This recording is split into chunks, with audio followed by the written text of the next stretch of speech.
Chapter 43. This venerable one is a sacrificial offering? Moran didn't even get a chance to respond before an ear-piercingly shrill voice rang out behind him. Make way, let me through! It was the Fuban. Lugging that heavy pile of rocks, the Fuban trudged to the same apothecary as before, where it yelled, I can't take it anymore. Hurry and save me, doctor. A white-haired merman swam out, but his tail was distinct from those of the other merfolk Moran had seen. The entire length glittered lustrously, like flowing gold. His hair was held back with simple clips and draped over his shoulders, and his face, although wrinkled, was well proportioned, with a straight nose and pleasantly curved lips. His golden eyes were as tranquil as misty drizzle. It was easy to imagine how handsome he must have been in his prime. Moran's blood ran cold. This was different. Where had that turquoise sea dragon gone? The elderly merman glanced at them from afar, but said nothing. Instead, he made his way to the doorstep and bent over to remove the rocks from the Fuban's back one by one. With the removal of the last rock, the illusion shattered. The Fuban exploded, its blood diffusing into the water, like the haze of fog. Near simultaneously, all the monsters and creatures in the market stiffened for a split second, before drooping bonelessly as their bodies festered, saturating the lake's water with a miasma of blood. The lake was dyed a red that rapidly deepened as more and more blood seeped into the water. First, things in the distance became hard to see, but soon the immediate area was clouded over as well, and finally scarlet filled their vision to the point that they could no longer see even their hands in front of their faces. Moran, said Wanning. Moran knew Wanning all too well and needed no further explanation. Shizun, I'm here, don't worry. Wanning was a man of few words, or rather, he was no good with words. For a moment he was silent, before simply saying, Be careful. Through the bloody muddled water, Moran couldn't see Wanning's face. That face probably wouldn't have changed color even if the sky fell, but he could clearly detect the concern in his shizun's voice. He rarely ever sensed this kind of warmth from Wanning in everyday circumstances, and a sudden warmth suffused his own chest. He gripped Wanning's hand even tighter. Okay. Standing close, back to back, despite not being able to see each other, each man could feel the other's heartbeat and breathing. The situation was perilous, so Wanning summoned Tianwen, and Moran followed suit with Jiang Gui, having recovered his spiritual strength. After they called out their holy weapons, Moran exclaimed, Shizun, look over there! Wanning turned toward the apothecary, where the elderly merman had just been cleaning up the rock pile. There he saw that a couple dozen white spots of light of varying sizes had appeared on the ground. Hand in hand, he and Moran walked over, and sure enough, the spots of light were the Fuban's rocks. The elderly merman had arranged the several dozen rocks into 3 neat rows, and every piece glowed with a gentle radiance. Slowly, a figure appeared before the rocks. It seemed to be the same white-haired merman from earlier. Who are you? Moran asked. The merman didn't answer. He only glanced at Wanning, then Moran, before wordlessly lifting his hand and pointing at the rocks on the ground. You want us to pick up the rocks? Moran asked. The white-haired merman nodded, then extended a single finger. Do you mean pick only one? The white-haired merman nodded, then shook his head. He pointed at Moran, then Wanning. Moran figured it out. We should each pick one. This time, the white-haired merman nodded vigorously before standing still and staring fixedly at them. Shizun, should we do as he said? Moran asked. Might as well. We don't have any other ideas. So, they each picked a rock. Unexpectedly, As soon as the tips of their fingers touched their rocks, a multitude of distorted colors flashed before their eyes as the world spun at full tilt. When things settled back down, the endless red had disappeared. On closer inspection, they realized they had been teleported back to the arsenal of holy weapons. Shizun! Shizun! Aaron! Meng and Mei were there too. Shocked and overjoyed to see Wanning, they rushed over to greet them. Wanning hadn't expected the glowing rocks to be enchanted with a teleportation spell, and he was a little nauseous from the rapid spinning. He put one hand to his forehead, while the other remained tightly clutched around Moran's fingers. The entire time they had been within the bloody lake, their hands had been joined without ever parting. To Wanning's status being what it was, he rarely had the opportunity to hold hands with Moran. Most of the time, he could only stand a little ways off to watch the intimacy between his disciples from a distance. Thus, he cautiously cherished this rare warmth in his palm. She may! But this warmth, which was such a precious treasure to him, was to the man holding his hand perhaps as worthless as a pair of worn-out shoes. Something that might not be worth mentioning, or perhaps not even worth noticing at all. The moment Moran saw May, he automatically let go of Wanning. Wanning's fingertips twitched slightly, and for a split second it seemed as if they wanted to grab back onto Moran. But what excuse would he have for that? He no longer had the courage to like someone. He didn't want to lose the pathetic bit of pride he yet retained. Wanning watched Moran smiling so easily at May, hugging him so casually and stroking his hair so gently. Wanning's fingertips drooped back down with a touch of embarrassment and a touch of awkwardness. Luckily, his face was habitually impassive, so his emotions didn't show through too clearly. Maybe it was because he was getting older, and that he was a stiff person to begin with, but after that spin in the teleportation array, his chest felt a little cold. But it wasn't too bad. There was still a bit of warmth left at the tips of his fingers. Leaning on the thread of remaining warmth, which would soon disappear, he slowly stood straight and arranged his gaze and features until they were tidy and proper.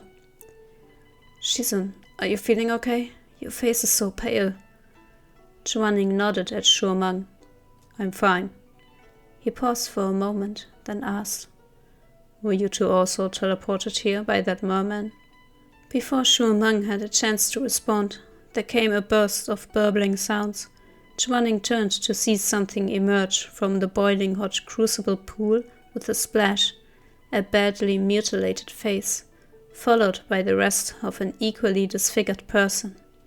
This person definitely couldn't be mortal, or at least definitely not a living being, for no mortal could survive being submerged in fiery molten metal. But though raw and burnt all over, he still clearly drew breath. Chains shackled his 4 limbs and bound him within the crucible to suffer. He slowly opened his eyes and bowed over and over to the group, his gaze a plea for them to approach the crucible. Although he couldn't speak, he did have other means of expressing himself. They watched as he waved his arms, bloody flesh barely clinging to his bones, and a small wave surged forth from the metal in the crucible to form several rows of ancient script in the air. What kind of writing is this? Meng asked, startled. Why can't I read a single character? It's ancient Sangye script, Wanning replied. Something I've yet to teach you. And then what does it say? Moran asked. Wanning walked up and carefully studied the writing. He is asking for help. According to legend, ancient Sangye script was writing of the heavenly realm. It was practically a lost art in the mortal realm. Very few people knew it anymore, and even an accomplished Songshe like Wanning wasn't fluent, though he could at least get the gist. Wanning studied the writing for a bit, slowly interpreting. He says that he is the spirit of this willow tree, and he's called the Heart-Pluck Willow. When he was a sapling, Gouchen the Exalted brought him here from the seventh heaven of the realm of the gods. Afterward, Gouchen abandoned this world for reasons unknown. The Heart-Pluck Willow hasn't seen him since, and doesn't even know if he yet lives. But even without Gouchen's presence, the Heart-Pluck Willow has continued to follow his instructions over these hundreds of millennia, protecting Jinchen Lake and guarding the arsenal of holy weapons. Nourished by the spiritual energy here, the tree gradually cultivated a human form. The years passed without incident until one day when Wanning stopped reading. "What's the matter?" asked Moran. "I don't recognize these three characters. Seems to be a name." Wanning raised a hand to point at the complex, twisting characters. "Anyway, this person came to Jinchen Lake. He was powerful and cruel, and he slaughtered everything in the lake, then used the Chenlong chess formation to control their remains. The Heart-Pluck Willow was no exception." "That person is probably the fake Gouchen," Moran said immediately. Upon hearing his words, the Heart-Pluck Willow's eyes flickered, and he nodded twice in agreement. "Huh, I really guessed it." Moran grinned, a little embarrassed, and scratched his head. "I'm pretty smart, eh?" Wanning gave him a mild look before continuing. "In the years since, the Heart-Pluck Willow has been in a continually unconscious state, without even half a day of clarity. Fortunately, the other two willow branches that were once connected with him, in body and spirit, Tianwen and Jiangui, both awakened. Borrowing their strength, Caijin Liu was temporarily able to regain consciousness. If not for that, he probably would have already lost control and hurt everyone here. When everyone here heard that, they were either incredulous or apprehensive. The three youths collectively raised their heads to stare at the being in the crucible, unsure how to take its self-introduction. "Willow Jianbei," Moran started. "Willow Jianbei?"